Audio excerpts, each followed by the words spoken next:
السلام علیکم ورحمۃ اللہ وبرکاتہ الحمد للہ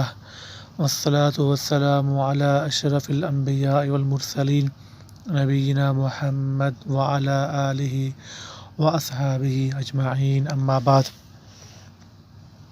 آج ہم توحید کی ایک اور عظمت بیان کریں گے، توحید کی ایک اور فضیلت۔ صحابی رسول حضرت عبادہ بن صامت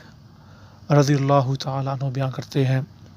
کہ رسول اللہ صلی اللہ علیہ وسلم نے بیان فرمایا، من شاہدہ، جس نے گواہی دی، اللہ الہ الا اللہ، نہیں ہے کوئی معبود، کوئی الہ مگر اللہ، وحدہ لا شریک لہ، وہ اکیلا ہے اور اس کا کوئی نہیں شریک، وان محمدً، اور اس نے اس بات کی بھی گواہی دی کہ محمد صلی اللہ علیہ وسلم اس کے بندے، عبدہ، اس کے بندے، ورسولہ، اور اس کے رسول ہیں،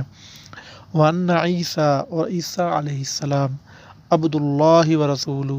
اور اس بات کی جو اس نے گواہی دی کہ عیسیٰ علیہ السلام اللہ کے بندے اور اس کے رسول ہیں، وکلمتہ، اور اس کے کلمہ ہے، اس کا ایک حکم ہے، القاہا الی مریم، جو اس نے مریم علیہ السلام کی طرف اس نے بھیجا، وروح منہ، اور عیسیٰ علیہ السلام اللہ کی طرف سے ایک روح ہے، والجنت حق، اور اس نے اس بات کی بھی گواہی دی کہ جنت برحق ہے، والنار حق، اور اس بات کی بھی اس نے گواہی دی کہ جہنم بھی برحق ہے، ادخلہ اللہ الجنت، تو اللہ رب العزت ایسے شخص کو داخل کریں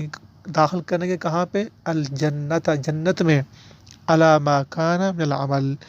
جو بھی اس نے اعمال کیے۔ مطلب کہ جس بندے نے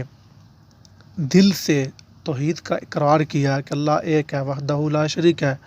اور محمد صلی اللہ علیہ وسلم اللہ کے بندے اور اس کے رسول ہیں، اور عیسیٰ علیہ السلام اللہ کے بندے اور اس کے رسول ہیں، اور جنت اور جہنم برحق ہے، تو ایسے بندے کو اللہ رب العزت داخل کریں گے اپنی نعمتوں کی جو جنتیں ہیں، وہاں پہ اس کو داخل کریں گے، اگرچہ اس سے جو بھی غلطیاں ہوئیں، جو بھی اس سے خطائیں ہوئیں، انسان ہونے کے ناطے وہ اللہ چاہے تو معاف کر دے، چاہے تو عذاب دے دے، لیکن بالآخر وہ بندہ جنتی ہے۔ ھذا ما عندی واللہ اعلم بالصواب۔